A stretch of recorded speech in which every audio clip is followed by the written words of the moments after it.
Hai semuanya, gimana kabar kalian? Semoga selalu dalam keadaan baik. Jadi selamat datang kembali di Andre Greystone Channel. Di video kali ini kita akan jawab pertanyaan teman-teman di kolom komentar, terutama perihal rekomendasi koin untuk jangka panjang modal kecil.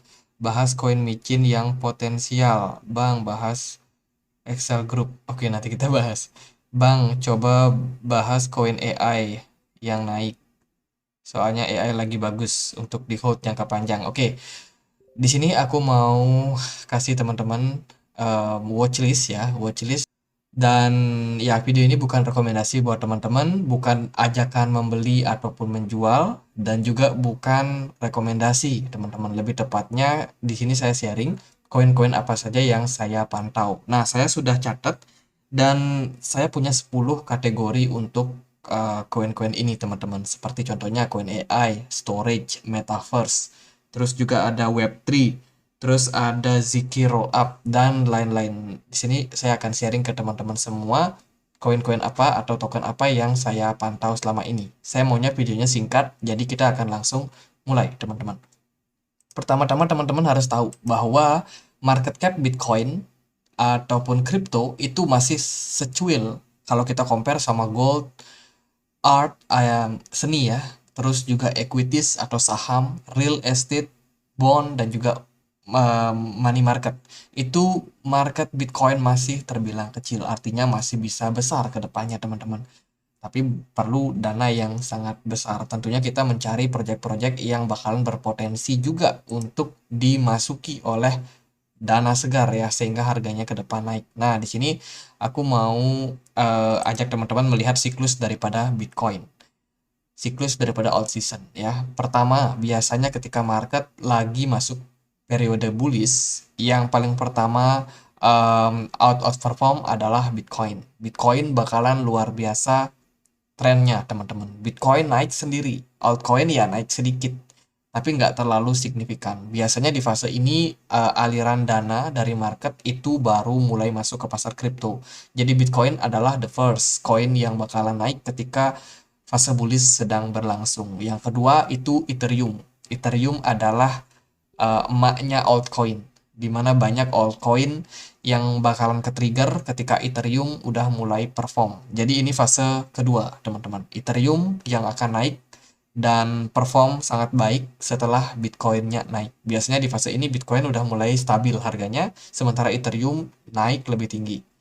Nah, setelah fase ini, barulah Ethereum dan Bitcoin cenderung stabil. Tapi kesempatan buat large cap yang bakalan naik, teman-teman.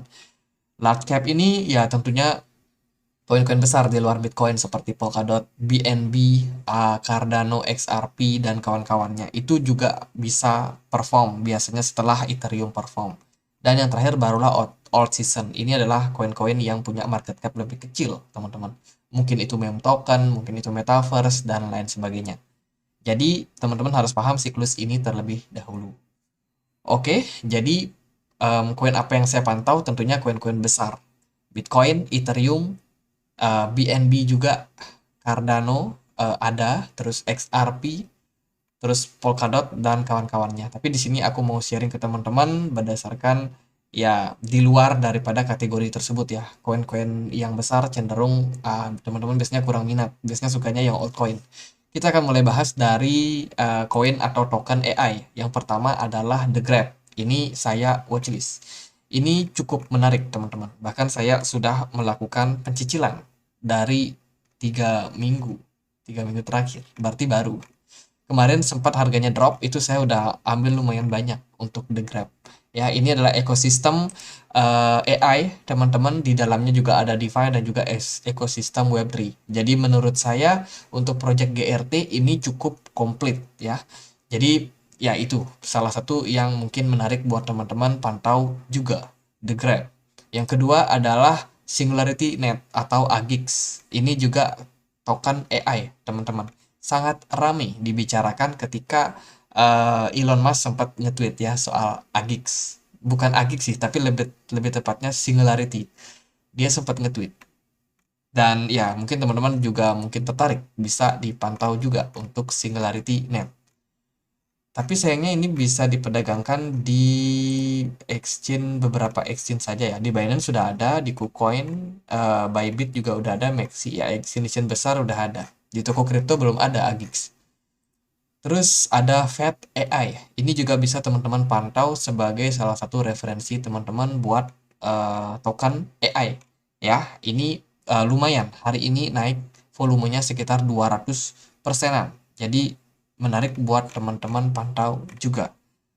Jadi ini diluncurkan di tahun 2017 di Universitas Cambridge, Inggris. Bukan dari universitas, tapi dari Cambridge di Inggris ya teman-teman. Desentral juga, dan ya yang namanya news setelah kemarin beritanya Google itu mengakuisisi yang namanya Chat GPT, dan akhirnya semua koin AI mulai naik, mulai glory semuanya teman-teman. Ini sepertinya masih bakalan trending ketika nanti ke depannya ya yang namanya mobil listrik, rumah, semuanya akan menggunakan teknologi AI. Tentunya ini menarik buat teman-teman pantau untuk proyek-proyek AI ini. Lalu alternatif dari ketiga yang tadi saya sebut itu bisa jadi teman-teman boleh pantau juga. Itu nama tokennya adalah RNDR, kemudian Rose, Oasis, terus juga ada INJ dan juga Cortex. Boleh teman-teman pantau semuanya teman-teman. Itu adalah token-token AI. Next kita akan masuk ke kategori berikutnya yaitu Web3. Yang menjadi andalan saya tentunya adalah Polkadot. Polkadot ini ekosistemnya sangat besar. Dia bisa menjadi jembatan untuk semua blockchain saat ini. Ya, beberapa dia sudah connect, teman-teman. Jadi Polkadot menurut saya juga masih bakalan tetap menarik ke depannya, terutama di leading ekosistem Web3. Polkadot yang memimpin saat ini. Ini token udah lama, udah cukup besar, teman-teman. Next, kedua adalah Chainlink, juga bisa teman-teman pantau sebagai Web3 leading kedua ya setelah Polkadot. Ini ya banyak proyeknya teman-teman, salah satunya Oracle Decentralized juga, dia itu penyedia node. Jadi ini juga menarik buat teman-teman buat pantau. Chainlink boleh dipantau untuk Web3. Terus yang ketiga adalah Helium. Helium ini saya sendiri jarang bahas di YouTube ya. Tapi kalau teman-teman lihat di sini adalah jaringan blockchain yang terdesentralisasi perangkat internet. Teman-teman, Internet of Things atau IoT. Ini diluncurkan 2019. Memungkinkan perangkat nirkabel berdaya rendah untuk berkomunikasi satu sama lain dengan mengirimkan jaringan node-nya. Ini selain Web3, ini juga termasuk infrastruktur ya. Token yang ada hubungannya sama infrastruktur. Helium boleh dipantau buat Web3. Alternatif yang lain itu bisa Ocean, bisa KDA atau Kadena. Itu boleh teman-teman pantau juga untuk ekosistem Web3. Terus ini di luar kategori yang gimana-gimana, ini Conflux. Ini adalah infrastruktur. Dimana beritanya kemarin dia kerjasama ya sama perusahaan SIM card di Cina, memproduksi SIM card dengan berbasiskan teknologi. Ini mungkin bakalan booming lagi ke depannya. Jadi boleh teman-teman pantau juga CFX atau Conflux. Koin-koinan dari Cina. Terus yang lain Zilliqa, ini juga di luar dari kategori, teman-teman. Teman-teman boleh pantau juga, ini salah satu smart contract yang mungkin menarik. Dia juga ada event kemarin Metapolis, kalau teman-teman ikuti, Zilliqa sempat naik tinggi luar biasa waktu itu ya. Jadi koin-koin project infrastructure dan juga banyak layanan di dalamnya, seperti ada DeFi, ada layanan staking. Jadi banyak sekali proyek-proyek yang ada di dalam dari Zilliqa. Terus berikutnya Harmony One, boleh teman-teman pantau juga. Ini cukup mirip sama Zilliqa tadi. Proyek-proyeknya kurang lebih banyak kepada infrastruktur dan juga scaling. Terus kita masuk ke kategori keempat, yaitu ZK Rollup. ZK Rollup ini rollupnya Ethereum, kebanyakan dari Ethereum ya. Jadi ini adalah layer kedua yang mana tugasnya atau fungsinya itu lebih kepada meningkatkan skalabilitas daripada blockchain yang pertama. Yang pertama ya yang menjadi watchlist saya adalah Polygon Matic. Ini masih sangat menarik karena ekosistem Polygon semakin lama semakin menguat. Kalau teman-teman cek juga datanya di CMC, itu jumlah holdernya semakin lama juga semakin menguat, teman-teman. Jumlah holder daripada Matic ini makin lama makin banyak. Jadi kalau teman-teman lewatkan Matic, sayang sekali. Yang kedua ada Immutable X. Ini saya agak jarang pantau, tapi saya tahu ini adalah proyek yang sangat bagus juga. Ini bisa menjadi roll up kedua daripada Ethereum yang juga cukup menarik teman-teman untuk meningkatkan skalabilitasnya ya, terutama di bidang NFT. Teman-teman boleh pantau IMX, Immutable X. Terus berikutnya adalah Loopring, teman-teman, atau LRC. Ini juga adalah salah satu layer yang berbasiskan Ethereum. Ini juga sangat-sangat menarik menurut saya. Jadi silakan teman-teman pantau. Lalu untuk alternatif lain boleh teman-teman pantau Celo, terus Zen atau Horizon, dan yang terakhir adalah Celer Network atau CELR. Itu boleh teman-teman pantau buat ZK Rollup. Kita next ke kategori berikutnya, yaitu kategori DAO, Decentralized Autonomous. Yang pertama adalah LDO atau Lido. Lido ini menurut saya adalah salah satu leader terbaik, terutama buat DAO ya, Decentralized Autonomous. Dia merupakan liquid staking solution untuk Ethereum. Lagi-lagi Ethereum menjadi leading blockchain sementara ini. Terus untuk yang kedua, untuk DAO yang bisa teman-teman pantau juga adalah CRV. Ini bukan mobil, tapi Curve DAO Token.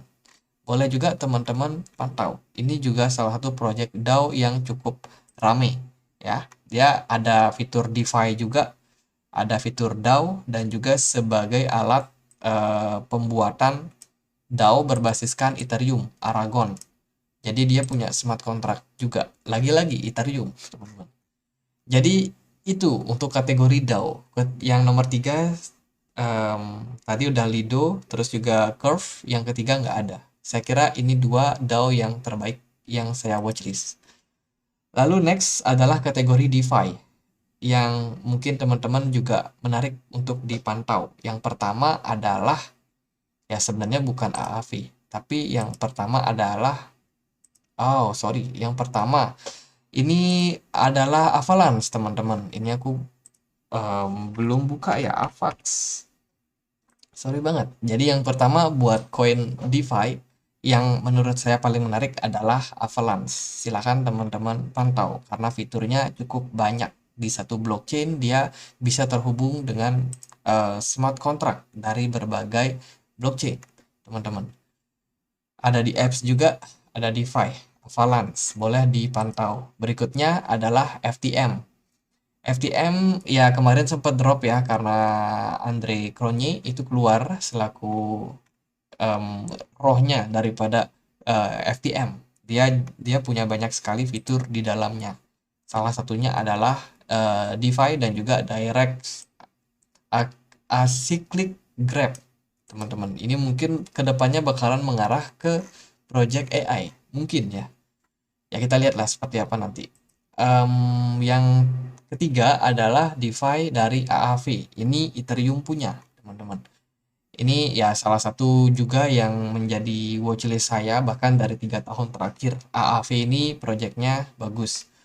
Tapi yang harus teman-teman note dari yang namanya project DeFi adalah masalah regulasi. Regulasi saat ini dari Bank Sentral Amerika sendiri itu masih coba menggarap seperti apa DeFi. Karena DeFi ini kan cenderung berhubungan atau mungkin mirip seperti perbankan, ada simpan pinjamnya ya.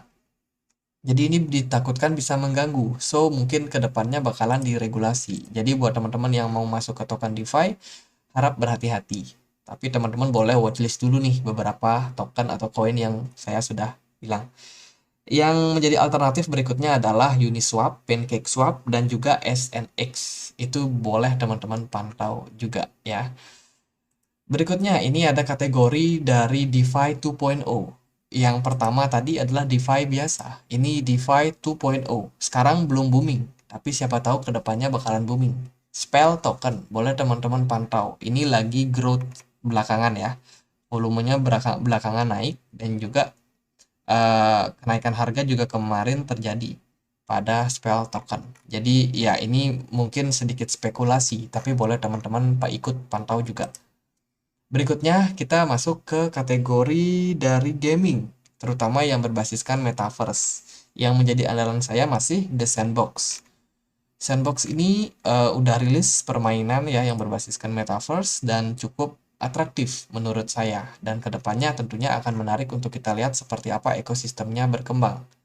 Kita juga udah bisa beli tanah-tanahan di dunia gaib. Maksudnya dunia metaverse. Itu kita udah bisa beli. Decentraland juga menjadi opsi kedua yang sangat menarik. Pesaingnya setelah The Sandbox. Sandbox ini yang watchlist banyak banget, 2,2 juta. Ya, sementara Decentraland mungkin lebih sedikit. Tapi Decentraland menurut saya juga nggak kalah menariknya dari The Sandbox. Silakan teman-teman pantau untuk project Metaverse ini. Yang berikutnya adalah Gala. Gala juga menurut saya menarik meskipun kemarin sempat kena masalah teman-teman. Ya, masalah FTX. Tapi harga dari Gala ini udah diskon cukup parah. Udah cukup parah. Jadi kalau at the end ke depan dia bakalan kembali bullish, saya melihat potensinya mungkin akan sangat-sangat growth dengan baik. Bahkan hari ini ya yang memimpin masih The Sandbox. Gala naik 10% lebih tinggi ya. Setelah itu mana? Jadi itu untuk token daripada metaverse yang berbasiskan gaming yang mungkin menarik buat teman-teman. Kategori berikutnya kita masuk ke mana? Yang ini. Kita masuk ke storage and file, teman-teman. Ini adalah metode penyimpanan cloud yang berbasiskan blockchain. Ini penyimpanan di awan gitu. Mungkin kalau sekarang teman-teman sulit membayangkan, teman-teman bisa lihat kayak Dropbox, terus juga apa namanya Apple Storage, apa sih namanya iCloud. Kemudian ya cloud itulah pokoknya teman-teman. Jadi kita bisa nyimpen data di awan. Nanti kita bisa akses dimanapun tanpa kita harus simpen di perangkat keras seperti hard disk ya. Kita bisa download lewat cloud. Jadi yang menarik yaitu Filecoin. Ini leadingnya teman-teman. Yang kedua adalah Anchor Protocol. Juga boleh teman-teman pantau. ANKR. Berikutnya adalah STORJ, Storage ya. Ini juga menarik untuk project yang berbasiskan dengan cloud, penyimpanan cloud. Kedepannya pasti booming juga. Lalu berikutnya untuk meme token atau meme coin. Yang pertama, yang paling besar komunitasnya saat ini adalah Shiba Inu. Shiba Inu silahkan teman-teman pantau. Ini yang paling rame dan juga mereka kabarnya mau rilis Shibarium. Entah kapan, tapi yang pasti teman-teman ini yang paling leading saat ini ya, yang memimpin saat ini. Yang kedua masih Dogecoin. Dogecoin menurut saya juga masih menarik mengingat sentimennya itu bisa datang dari tweet Elon Musk. Elon Musk seringkali pom-pom Dogecoin, makanya dia disebut sebagai Doge Father. Silahkan teman-teman juga bisa watchlist Doge. Yang berikutnya menurut saya menarik untuk meme token adalah Floki. Floki Inu, silahkan teman-teman pantau juga. Lalu buat alternatif lain buat meme token itu bisa Baby Doge dan juga Dogelon. Itu juga bisa menjadi alternatif kalau teman-teman tidak melirik ketiga meme token ini. Jadi mungkin buat saya segitu aja. Mungkin pembahasannya sangat singkat dan saya cuma spill-spill doang namanya. Tapi at least ini udah lebih dari berapa? 30 nama kurang lebih ya. Yang bisa teman-teman watchlist. Silahkan teman-teman watchlist dan sekali lagi ini bukan rekomendasi buat jual atau beli. Semua yang saya sampaikan tadi merupakan riset saya sendiri yang sudah saya sharing ke teman-teman semua. Tapi saya tidak membeli semuanya. Oke? Jadi saya bakalan pilih-pilih aja beberapa sektor yang bagi saya menarik, koin mana yang paling menarik, itu yang bakalan saya pilih buat saya beli. Sementara yang sudah saya spill ya saya beli Grab. Jadi gitu aja buat teman-teman, semoga bisa bermanfaat. Dan akhir kata saya Andre, makasih.